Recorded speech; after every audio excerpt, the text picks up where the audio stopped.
On this railway adventure, Scotland's Loch Ness monster, the castle of Shakespeare's Macbeth, and the stone of Scone on the Scotrail and Strathsprey Railways. Hi, I'm Bernie Kopell. Just up the tracks, the elusive Nessie, a famed Scotch distillery, and the Rodeo Drive of Scotland.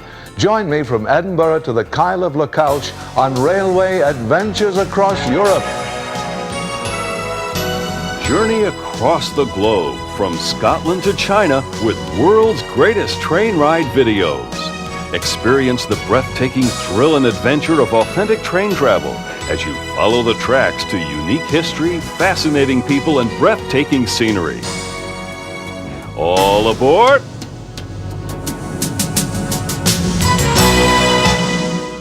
We're about to embark on a railway adventure with the allure of mystery, the promise of beauty, and the romance of a culture steeped in centuries of glory, royalty, lore, and wonder. We'll begin our railway adventure in Edinburgh and travel through 263 miles of Scotland's most scenic terrain to the Isle of Skye. The spectacular sights, sounds, and places include Cawdor Castle, where Shakespeare's Macbeth slew Duncan; the lavish shops of Princes Street, known as the Rodeo Drive of Scotland; a massed band of bagpipers, the home of the famous Black Watch Royal Highland Regiment, Highland Games, the Dewar's Whiskey Distillery, and the bottomless lake or loch of the world's most notorious monster. Stay with us for Scottish Highland adventures on Scotrail and the Strathsprey Railway. All aboard for bagpipes, trains, and Highland Games. Our railway adventure begins in Edinburgh, 350 miles north of London. From Edinburgh, we'll head north to Inverness, then west to Isle of Skye. A railway adventure through the glorious Scottish countryside is just one of the outstanding scenic routes on the Scotrail network for visitors to enjoy. Scotrail considers the Central Highlands and Kyle rail lines to be the most scenic railways in Britain. And as a passenger, you can enjoy an effortless voyage through this historic and beautiful land. Our adventure begins in Edinburgh, the capital of Scotland. Before boarding the train, let's take a moment to explore Edinburgh and visit ancient castles that were the focus of so much Scottish history. From the turret, you can look out across the entire city and countryside. And for those with money to spend, there's no better place than Princes Street, known as one of the finest shopping areas in Scotland. Stores are filled with the treasures of Scotland and reflect the proud heritage of quality craftsmanship. The Grand Railway Hotel, built in the Victorian age, will bring you back to the heyday of railroad travel in Scotland, a time when trains offered the only real alternative to horse and carriage.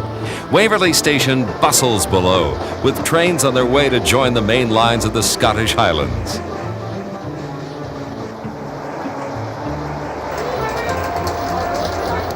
Just minutes from the station, passengers heading north will enjoy a thrilling experience.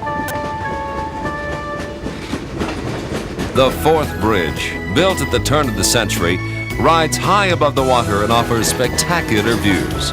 The mile-and-a-half-long bridge gives every passenger a front row seat to view the beautiful terrain. Then on to Perth.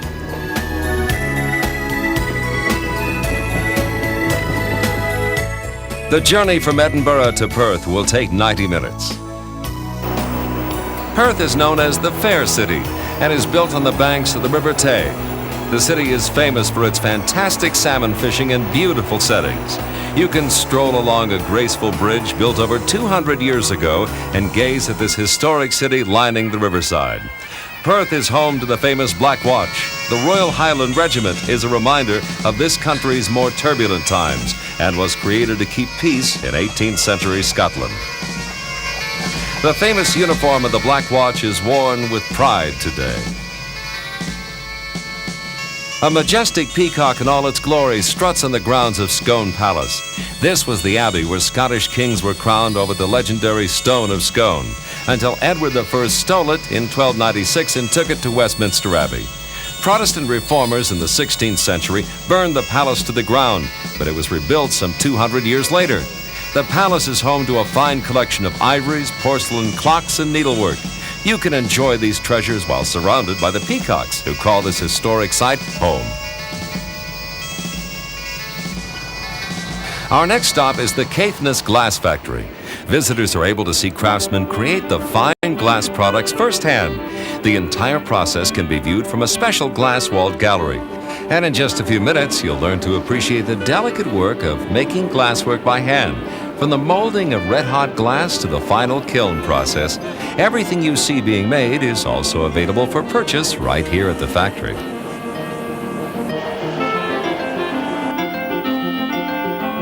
Our railway adventure now brings us to the Dewar's Whisky Distillery. Scotch whisky is one of Scotland's premier exports. This blending and bottling plant can fill over 350,000 bottles a day and ships over 90% of its product abroad.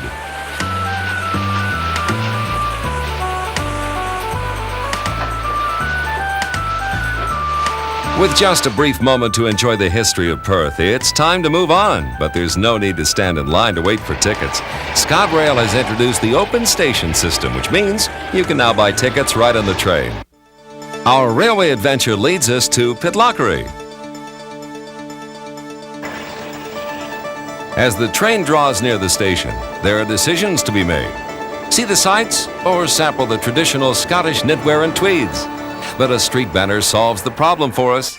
The Scotrail's Vale of Atholl Band draws visitors to the sights and sounds of the annual Highland Games.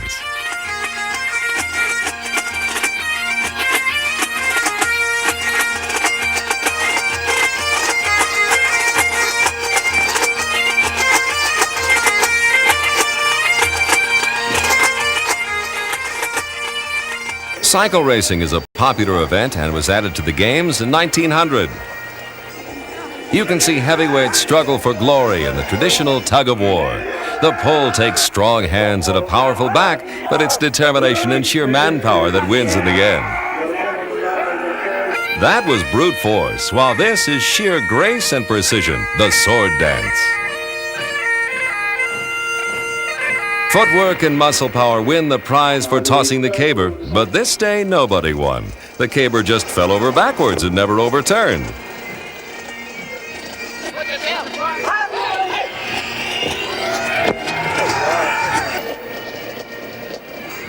You see how high a true Scotsman can throw a 56-pound weight over the bar. Finally, the parade of the massed pipe bands. The Highland Games, a day of sports and spectacle for the adventurer.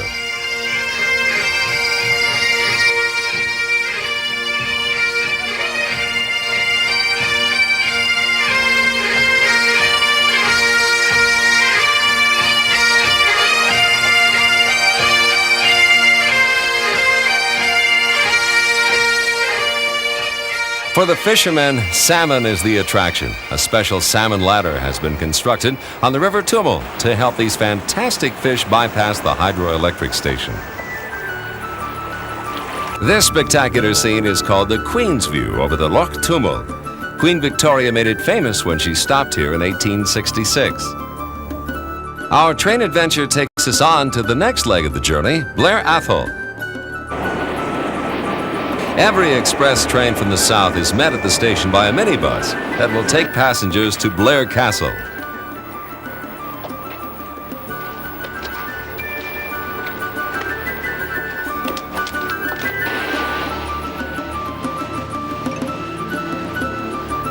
It's home to the only man in Britain who's allowed to have his own private army, the Duke of Atholl.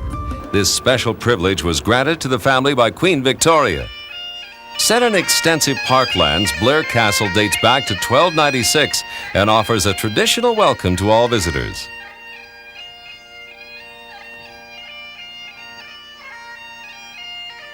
A portrait of the present Duke hangs in the paneled entrance hall along with his collection of swords and crossbows.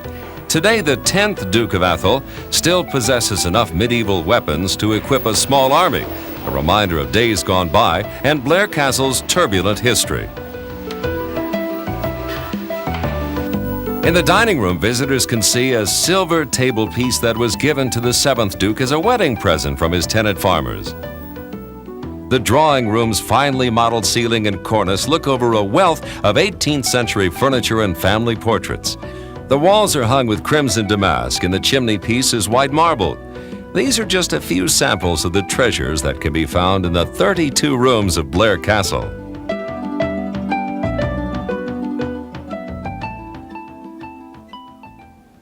From Blair Castle, our train sets out along Glengarry. Before long, passengers begin to experience the 18-mile climb to Drummuchtar summit. Here, the hills soar above 3,000 feet, but the powerful diesel locomotive makes easy going of the steep inclines and rise to the top. At just over 1,000 feet above sea level, we roll into Dalwhinnie, Scotland. Dalwhinnie is just a tiny community, but the mountain water is pure, clear, and cold, so they built a whiskey distillery. On guided tours, visitors learn that whiskey has been made here since the last World War, and you can see each stage of the whiskey-making process. Master craftsmen mix barley and water in huge copper stills to make some of Scotland's special spirits.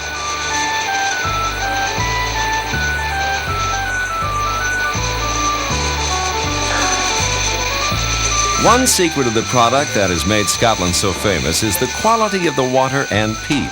But here the true secret is years of storage in old sherry casks. And it's ready to sample at the end of the tour. Our railway adventure now takes us into the Cairngorms, a range of mountains with 4 of the 5 highest peaks in Britain. This mountain range is home to the Highland's vast sports centre at Abermore. Now it's time for a change of pace, and passengers will move from the diesel to steam trains for a trip to the Boat of Garden on the Strathsprey Railway. Once the carriages are coupled for the journey, get ready for 5 miles of nostalgia each way. On the Strathsprey Railway, there's never a chance of being stranded by a railroad strike. Drivers, firemen, and the entire staff are all volunteers. It's just like it used to be: steam, smoke, and the soothing clank of the rails. All a part of our railway adventure.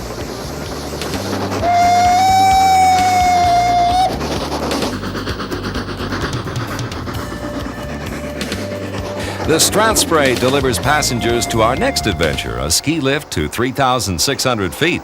The lift brings visitors to just 500 feet from the summit of Cairngorm.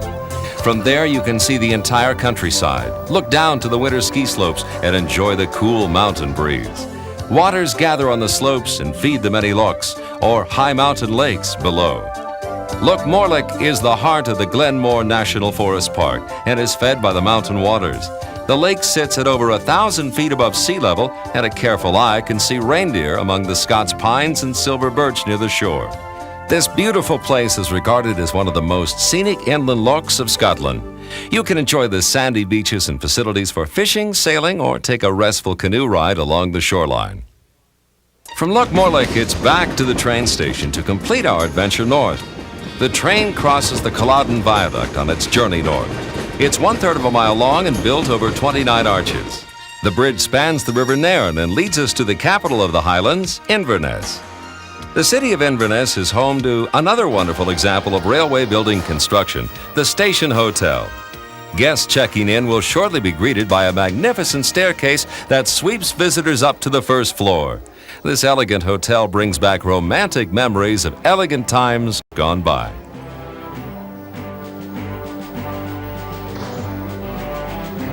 Inverness is located on the River Ness and is guarded on the east bank by the Inverness Castle, rebuilt in 1834 on the exact site of the original, which dated back to the 11th century. On the west bank, the Inverness Cathedral stands watch over the river. It was built in the 19th century. Inverness lies at one end of the Caledonian Canal, which was built by Thomas Telford in the 19th century. Cutting right across Scotland through Great Glen, 4 locks were built into the waterway to give the great sailing ships of the 19th century a safe and swift journey from the Irish Sea to the North Sea. Today, the 60-mile canal is home to pleasure boats.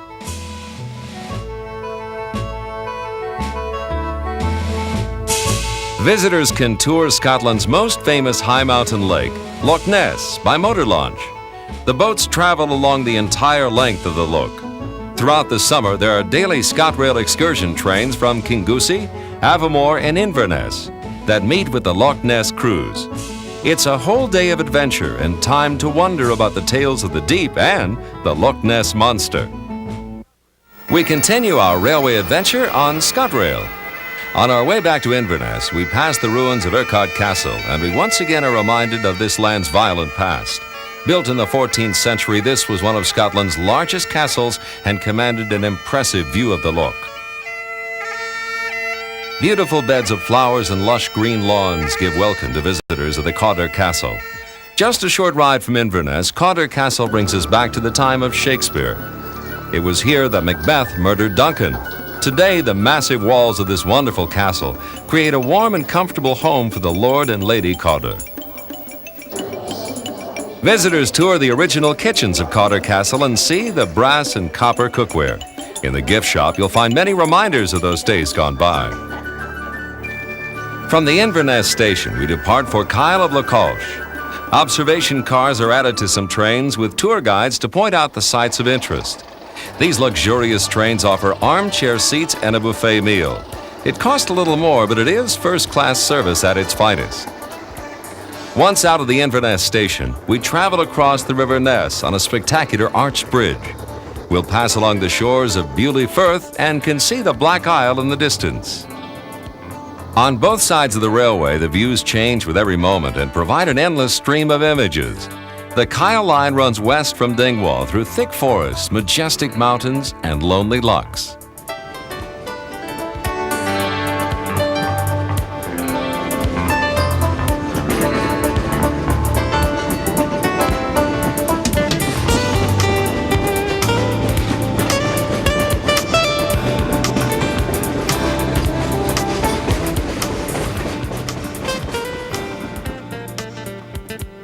Poems are written about the scenes you will enjoy from the comfort of this elegant train.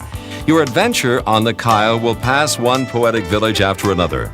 Auchenalt, Auchnasheen, Auchnashellick are all part of the trip.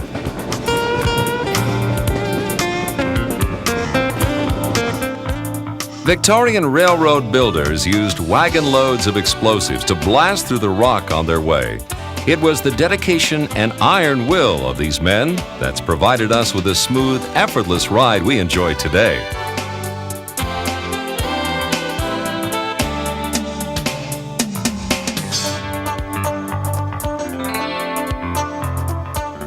Every bend in the track reveals a new, spectacular sight.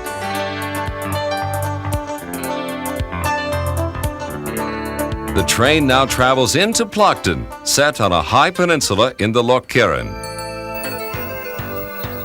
Out of every window, there's a picture-perfect scene, like the row of cottages set against the hills of Applecross.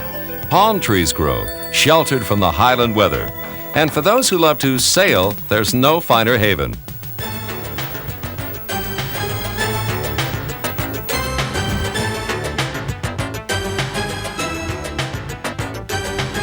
In the distance, the mountain peaks on the Isle of Skye signal our adventure across the Scottish countryside is coming to an end.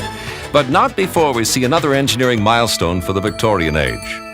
The Portnacloish Cooting, an 80-foot deep trench cut in solid rock.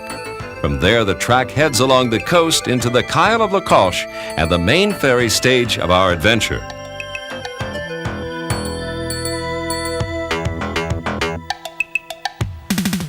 So far, we've traveled 263 railway miles on our adventure from Edinburgh. You can sample some of the local cuisine and enjoy the wonderful view, the Isle of Skye ferry preparing to dock just down the coast. It only takes a moment and a few hundred yards to cross the bay, leaving barely enough time to take in the beautiful surroundings. Skye is rich in myth and legend, and the towering Quillan Hills lay in testament to the tall tales of local farmers. The majestic Black Hills also create a 6-mile arc to encircle this tiny island. Whitewashed houses and beautiful cottages dot the foothills and add local color to the landscape of the Isle of Skye. Our island visit is the last stop before our journey home to Edinburgh. Our railway adventure through Scotland's Central Highlands has something for everyone.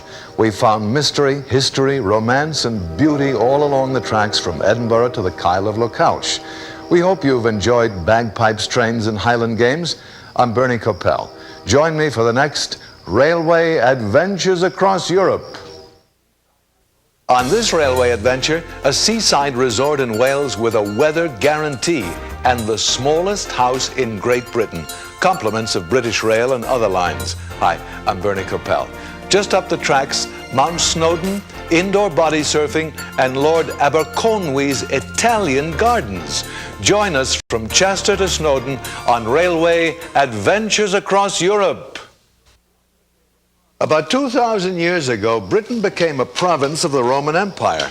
Our railway adventure takes us past an ancient reminder of Rome's occupation of Wales. We'll also visit a trendy seaside resort, ride up the highest mountain in Wales, and travel into a land with railways too small for leprechauns. Our departure is from a Victorian station in Chester, England. Our ultimate destination is Mount Snowdon in Wales. We'll discover historical treasures, botanical beauty, man-made marvels, and a miniature world. We'll see magnificent castles and a cathedral built on 14th century pillars, visit Bode Nantes Gardens, and ascend the great limestone dome.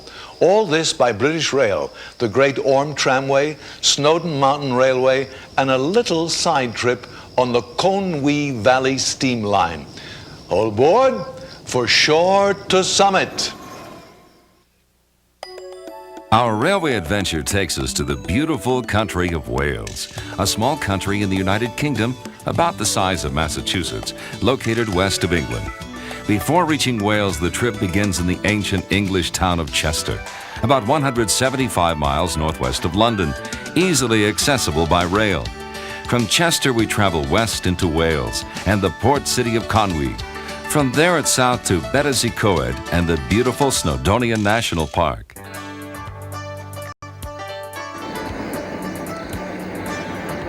This railway adventure promises magnificent castles, Victorian resorts, unparalleled beaches, gardens, and spectacular scenery.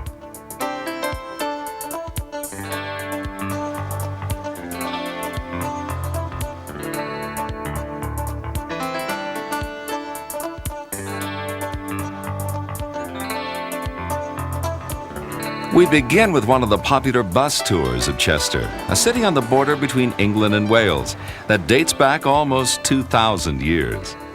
Chester has a long and colorful history.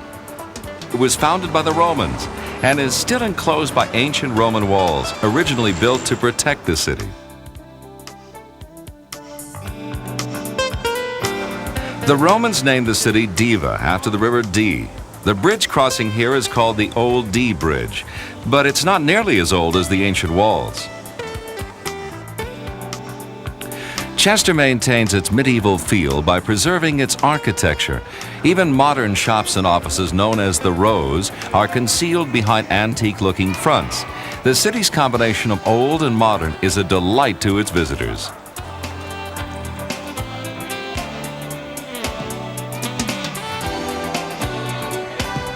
Our brief bus tour of Chester ends at the town's cathedral, dating back to Norman times. The cathedral was restored in the 19th century, but the square central tower still stands on 14th century pillars, and the north sanctuary dates from about 1140.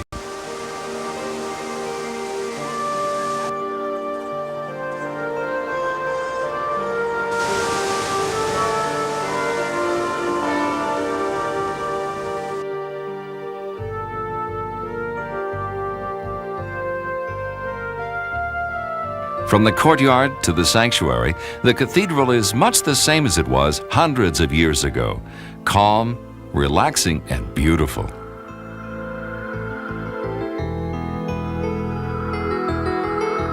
The ancient city walls of Chester run almost unbroken around the old center.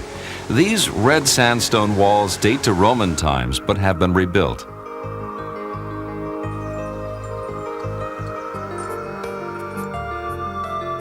The best of the Roman ruins are found next to the walls, including the restored amphitheater.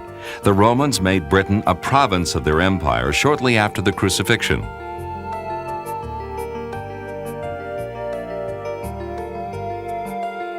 Nearby, there's a Roman temple that has been partially restored.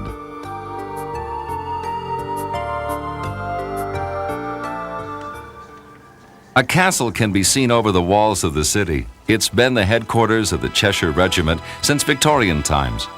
Part of the castle is now a museum that tells the regiment's history. Uniforms, saddles, swords, and medals are all on display.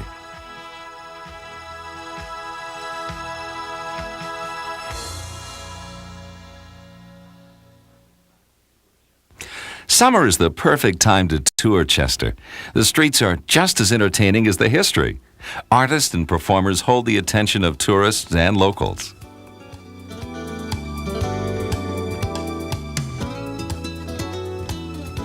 Before Rome's 20th Legion came to conquer Chester, they found that the River Dee was sacred to the native Celts. It's easy to understand why. Centuries later, the river is still a major attraction.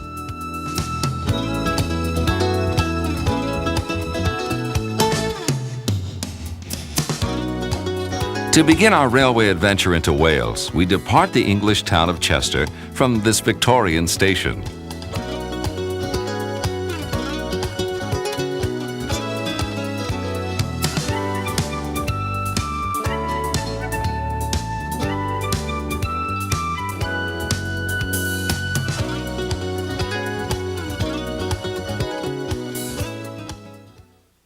Our first stop along the North Wales coast is in Rhyl. This popular seaside resort comes with a weather guarantee.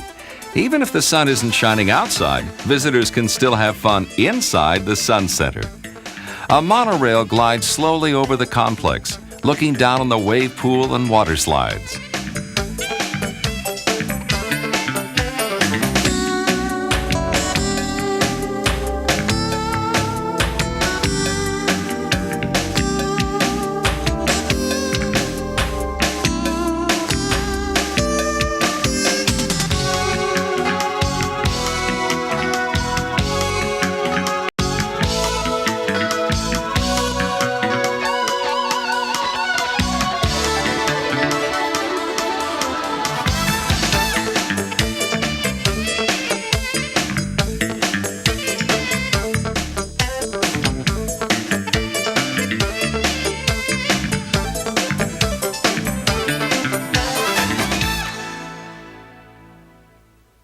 Leaving Rhyl, the train crosses the River Clwyd, cloaked in early morning mist.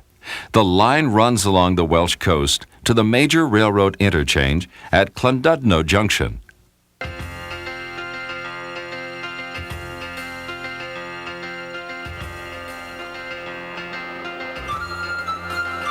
Just a few miles north of the main line is the Victorian resort of Llandudno.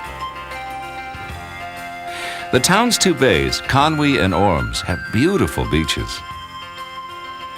And you've got one of North Wales' top resorts.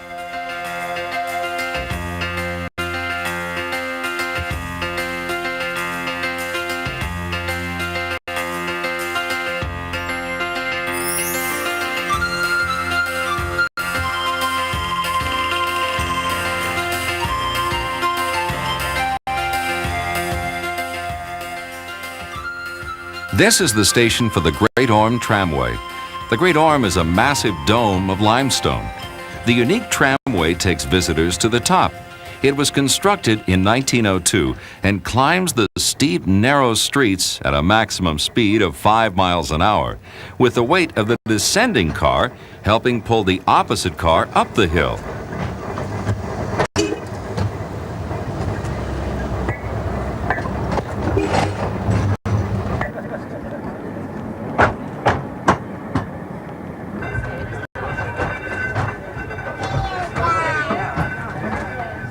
Private roads and cable cars on the Orme.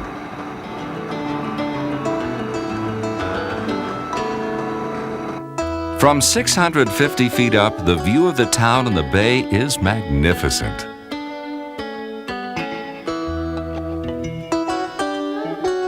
The train takes us back to Llandudno Junction. But before taking the main line south, we'll take a side trip over the narrow estuary to Conway.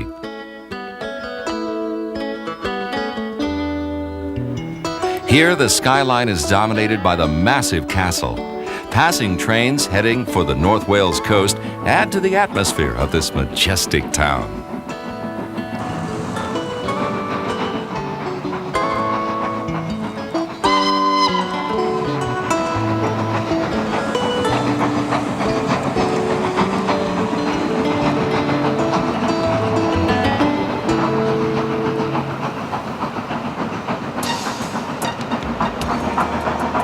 Historic Conway's main street is a masterpiece of medieval architecture.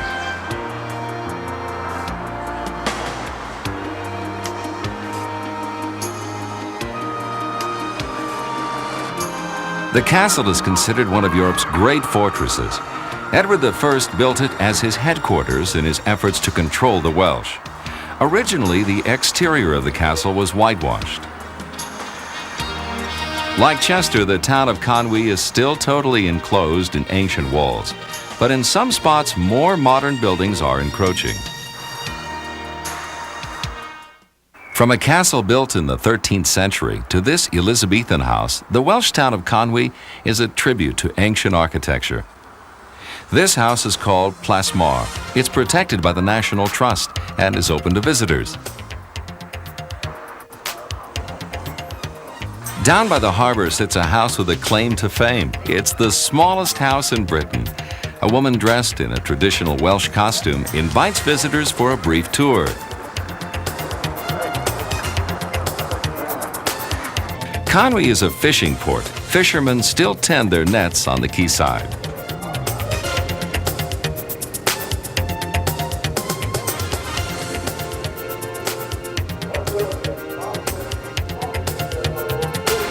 But today there are almost as many pleasure and tour boats as there are commercial boats. Tourists can choose a slow cruise upriver or a day of fishing.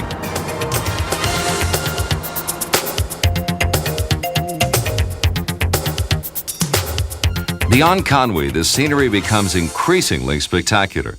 The wild lands of Sychnant Pass are just a few miles away, and further along the coast, the beaches of Conway Bay are vast and empty.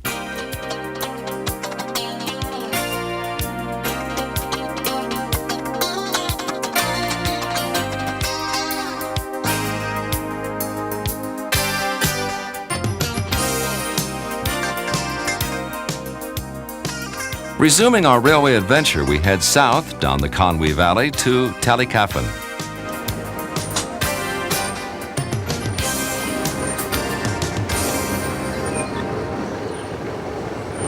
This small country station is the jumping-off point for Bodnet Gardens, said to be the most spectacular in Wales.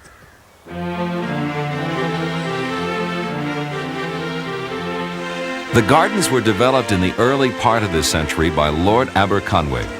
They started off as a series of Italian-style terraces, but soon grew into a series of landscapes covering over 80 acres.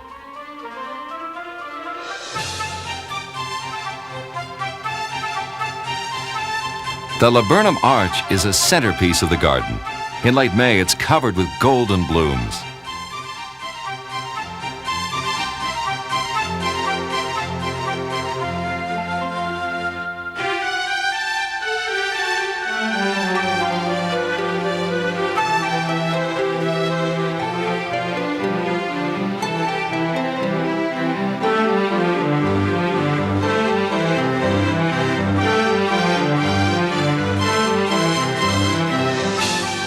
The Pin Mill building comes from Worcester and was rebuilt here in 1938.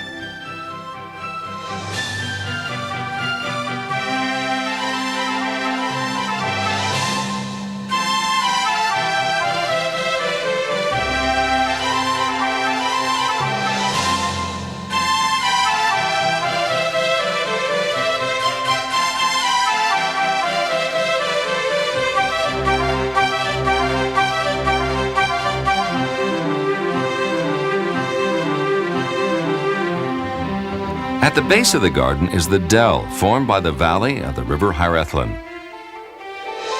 These gardens are cared for and preserved by Britain's National Trust.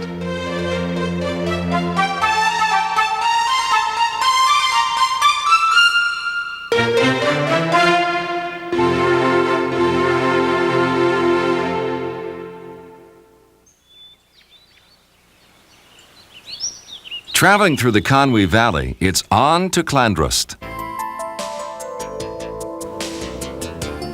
Here the Conway River forms a natural barrier. Typical Welsh communities sit at the base of old-fashioned bridges. Shops and cafes cater to visitors passing through the valley. But a circular stone monument is a legacy left from the first inhabitants of the area.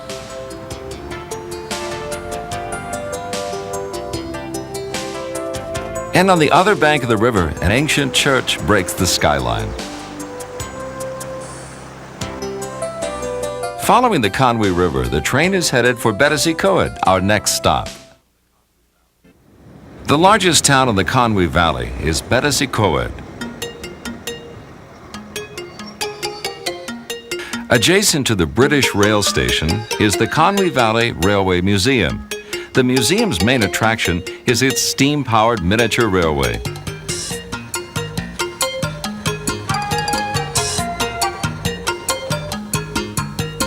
The line features a real steam locomotive, 1/5 the size of a regular train.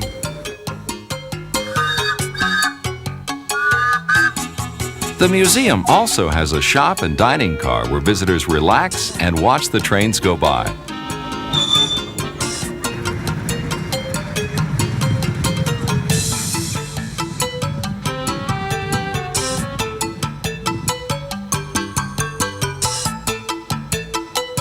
The Visitor Center at Betws-y-Coed is a good place to begin a tour of the area.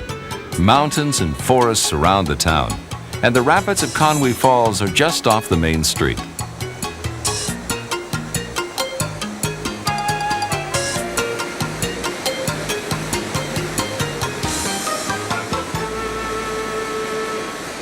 This is an area that caters to hikers, but there are also cafes, restaurants, shops, and a craft center in town.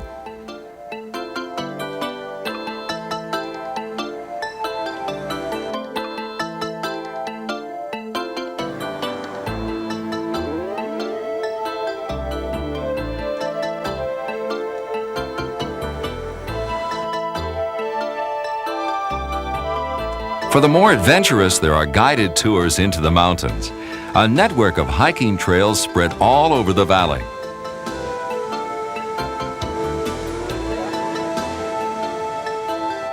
Betws-y-Coed is in the Snowdonian National Park.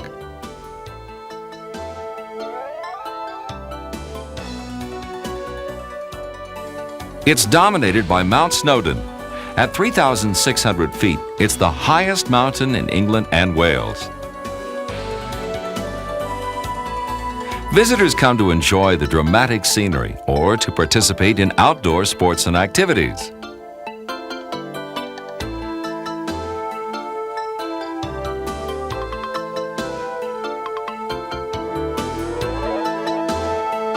Climbing to the top of Snowdon isn't all that difficult, especially if you take the Snowdon Mountain Railway.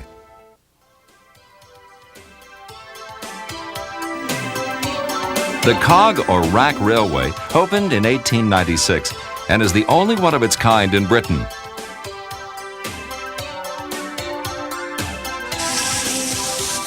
Thousands of people climb to the summit every year. This 838 square mile expanse of mountains, valleys, lakes, and foaming waterfalls is a hiker's paradise. And from the top, the views span in all directions.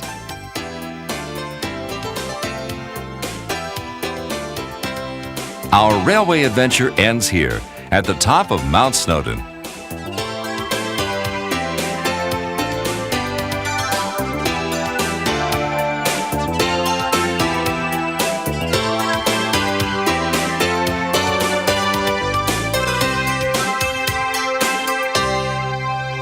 The trip from Chester to Snowdon has taken us from sea level to Wales' highest summit, and yet we've only sampled the spectacular railway adventures of Wales. We hope you've enjoyed Shore to Summit. I'm Bernie Kopell. Join me on the next Railway Adventures Across Europe.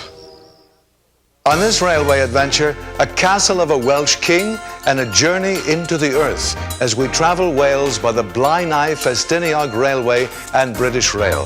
Hi, I'm Bernie Kopell. Just up the tracks, slate mines, and the home of a man who changed the world. Join me from Porthmadog to Ffestiniog on Railway Adventures Across Europe. We're about to travel into the heart of Wales. Although it's a small country, its people have had a great impact on the world. Throughout history, they've battled to maintain their spirit of independence. It should be no surprise that a Welshman founded the League of Nations for the sake of freedom and peace worldwide.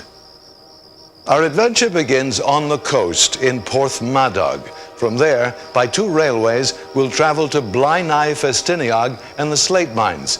During our travels, we'll see castles of both Llywelyn the Great and Edward I, and an Italian-inspired Welsh village. We'll also tour slate mines by battery-powered train and visit the boyhood home of a man who changed the world. All this and the scenic splendor of Wales by British Rail and the Ffestiniog Railway. All aboard for Heart of Freedom. Our railway adventure begins in the tiny country of Wales. It's an ancient land of proud and fiercely independent people and beautiful rugged landscapes. The native language is not English, as we will see from the names of villages on our Welsh adventure. The Welsh language and heritage are actually Celtic, and the best way to learn the history, language, and landscape of Wales is to travel the historic Blaenau Ffestiniog Railway from Harlech to Blaenau Ffestiniog. The history of the Ffestiniog Railway begins in the early 19th century. Then the small country of Wales was no more than a beautiful and remote mountain area whose people managed to live by farming.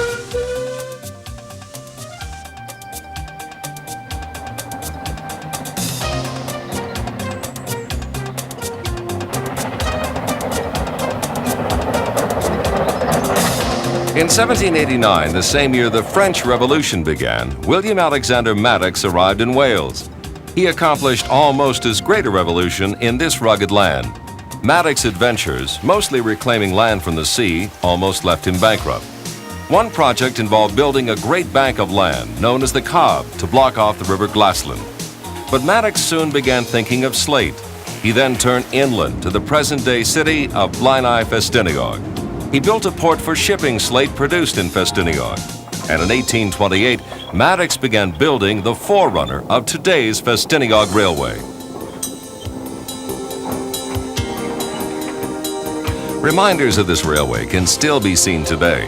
The loaded slate trains traveled to the port driven by gravity alone. The empty cars were returned by horses.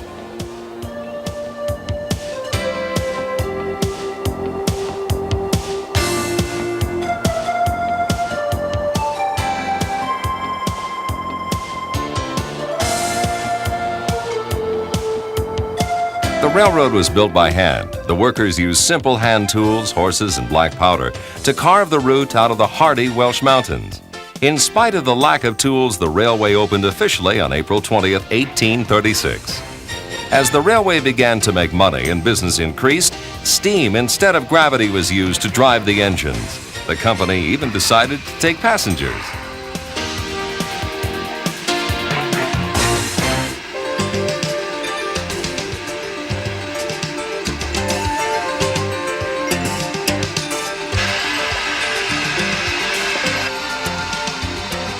However, the gauge on this railway was too narrow for steam locomotives in the 1840s.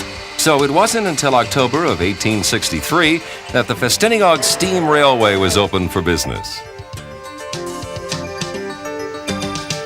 The declining demand for slate forced the railway to close on August 1st, 1946, after more than 100 years of service.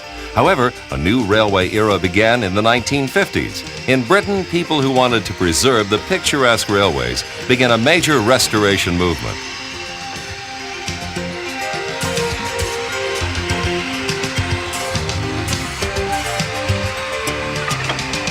It took 31 years of hard work and dedication to rebuild the Ffestiniog railroads.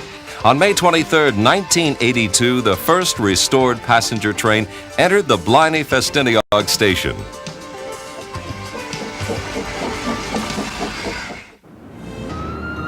Our railway adventure on the Ffestiniog Railway in Wales will begin along the coast at Harlech, where the rugged Welsh mountains run down to the sea at Cardigan Bay. Harlech has been immortalized in songs and stories. Here, the courageous men of Harlech resisted the invading English soldiers who tried to subdue the Welsh in 1468. The city's impressive castle was built by Edward I in the 1200s on the site of a Celtic fortress. Edward hoped to use this and other castles in Wales to overcome the fierce Welsh resistance to an English takeover. Later in its life, Harlech Castle would be the last castle in Great Britain to be subdued by Oliver Cromwell's men in the English Protestant rebellion against Catholic Charles I in the 1600s.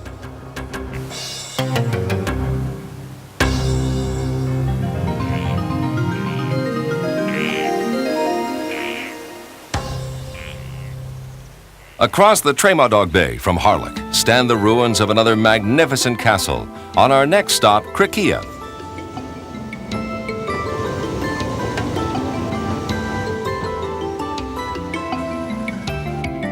This castle was established around 1230 in the time of Llewellyn the Great, the last Welsh king. Sacked and burned in 1404, the castle was never restored. Criccieth is a typical Welsh seaside resort. It offers fine hotels, as well as rail and road links that make it the best place from which to tour the Flein Peninsula. 2 miles northeast of Criccieth is the small village of Llanystumdwy. Here is where Britain's World War I Prime Minister David Lloyd George spent much of his early life. Lloyd George lived in this tiny house with his mother and uncle. In 1916, he was elected the 36th Prime Minister of the United Kingdom. Today, he is remembered for establishing the League of Nations at the end of World War I in 1919. At the end of his distinguished career, Lloyd George returned to this charming village and spent many hours sitting in this tranquil spot, which now marks the site of his grave, overlooking the beautiful river Dwyfor.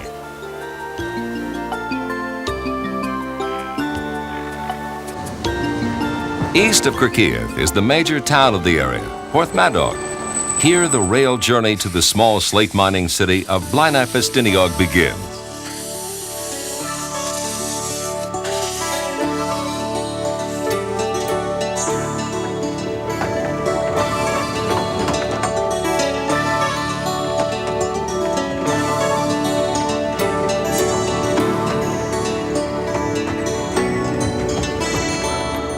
The beautiful city of Porthmadog was a shipping town. The proud sailing vessels of the 1800s that carried slate across the seas had been replaced by pleasure yachts of all sizes. Across the harbor, the Ffestiniog Railway has its station at Harbour Station. Every year in the spring, the Ffestiniog Railway holds a festival weekend. At that time, all the steam engines are brought out on parade.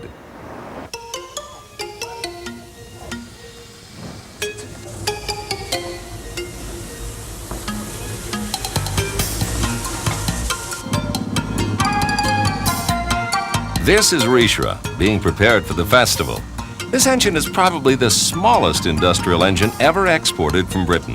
It was sold to India, but returned to Wales and restored in 1971.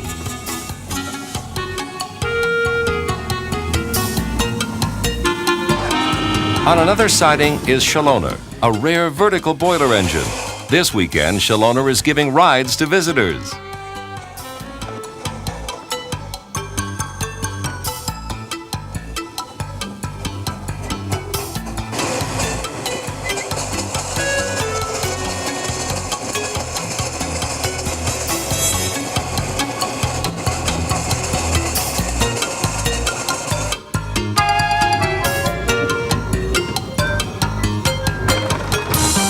Inside the buildings are many displays and models, including this incredible O-gauge model steam railway.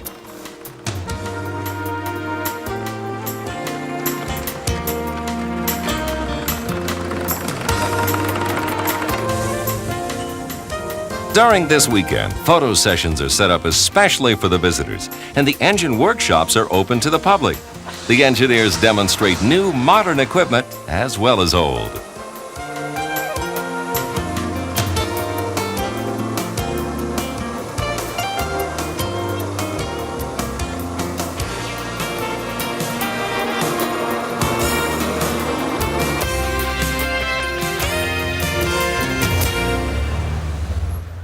Back outside at the Ffestiniog Railway's harbour station in Wales, the steam locomotive Mountaineer prepares the train for the festival.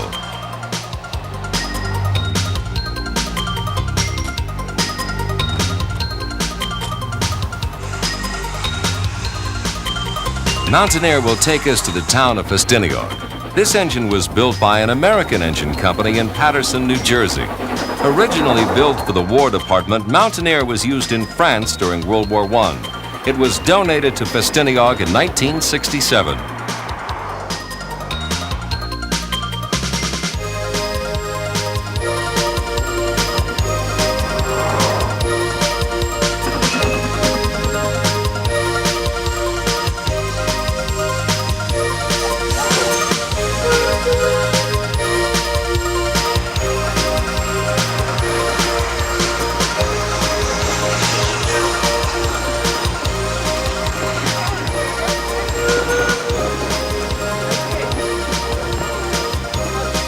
After traveling 2 miles, Mountaineer slides into Meanforth Station. Just a half a mile from the station stands the famous Italian-inspired village of Porthmeirion.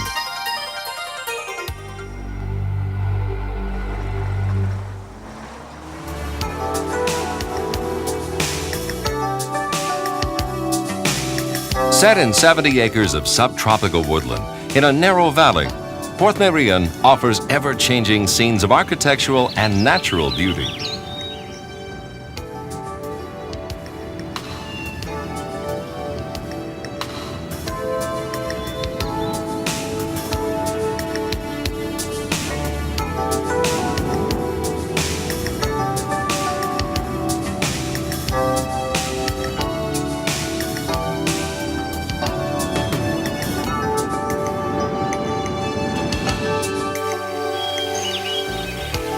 The incredible village was built by Sir Clough Williams Ellis between 1925 and 1972.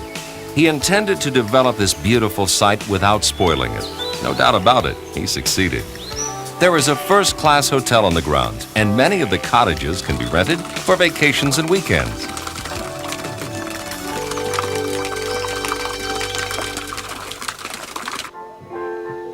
Back at Meanforth Station, the festivities are in full swing. An antique player piano provides background music while railway staff parade in period costumes. One of the most popular attractions this weekend is the chance to be the engineer of a steam locomotive. Britomart was built in Leeds, England in 1899. Unlike the oil-burning Ffestiniog engines, Britomart still burns coal.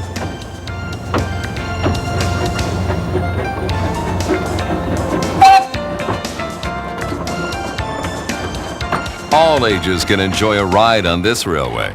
Here is a scale model of a Darjeeling Himalayan railway engine.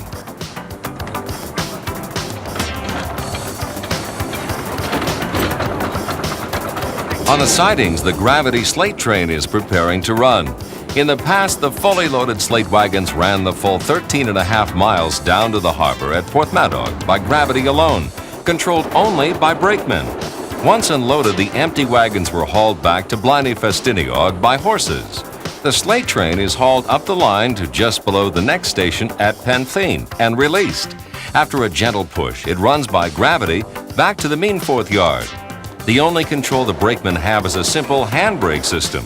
With careful synchronization and skill, they can still manage to bring the heavy slate wagons to a gentle halt.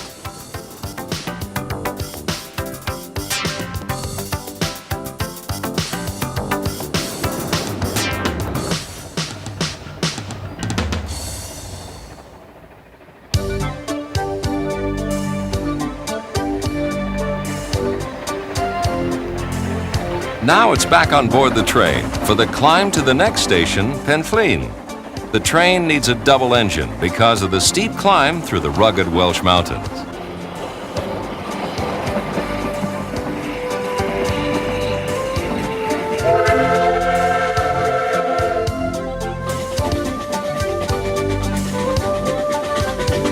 After a short stop at Penflein, the train heads for Tannabouc.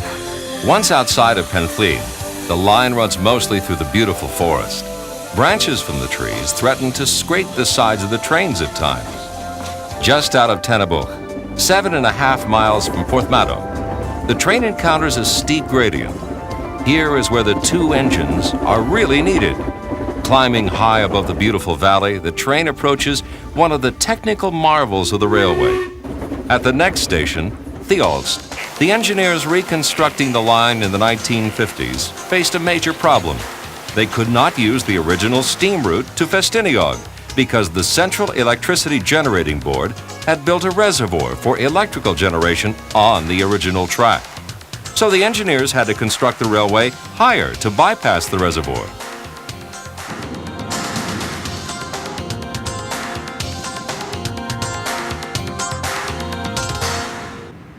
The original Ffestiniog railway line continued to the old Moylwyn Tunnel. To gain height, the new line had to be built in an open spiral, unique in Britain, before continuing through a new tunnel higher up the mountainside. Here's the best view of the spiral. The first part is hidden in the trees, but once in the open, the line crosses over itself before swinging around behind this small hill. Emerging once more, the train completes its 360-degree turn. The root of the old track bed and many of the original timbers can still be seen beneath the new embankment.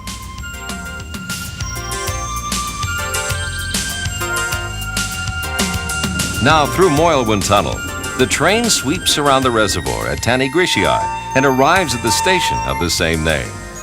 This reservoir has tamed and harnessed the power of the humble mountain stream through pumped hydroelectric generating stations. The designers of this station took great care to make the least environmental impact.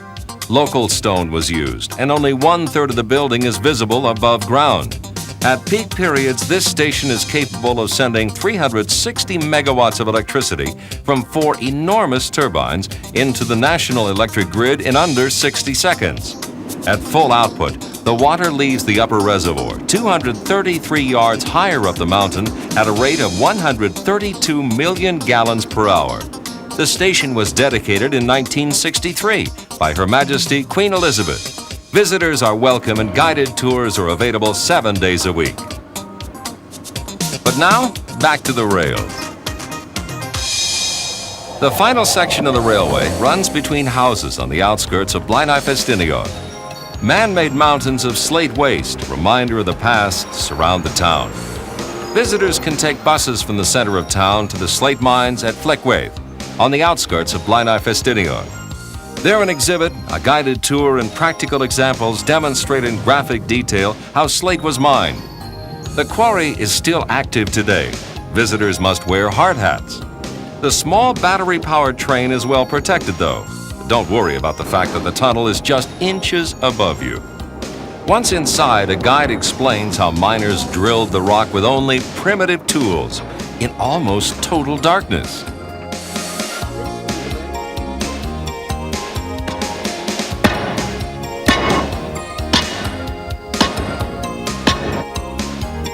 Slate exhibits inside the mine illustrate the harsh conditions miners used to work under. Emerging once again into the daylight, be sure to see the slate being cut by an expert. The slate must be initially split and then cut down to the required size. Our railway adventure on the Ffestiniog Railway ends with a return trip to Porthmadog. We'll have plenty of time to reflect on the enduring spirit and strength of the people in this tiny country of rugged landscapes.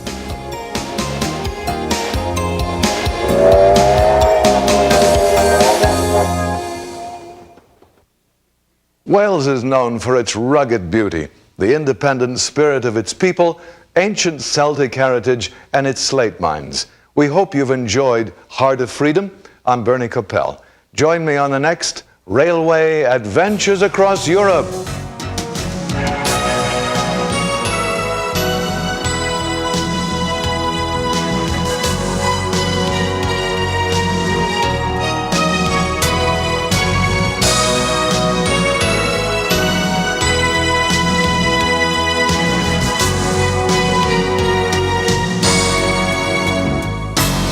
the next World's Greatest Train Ride Video Adventure.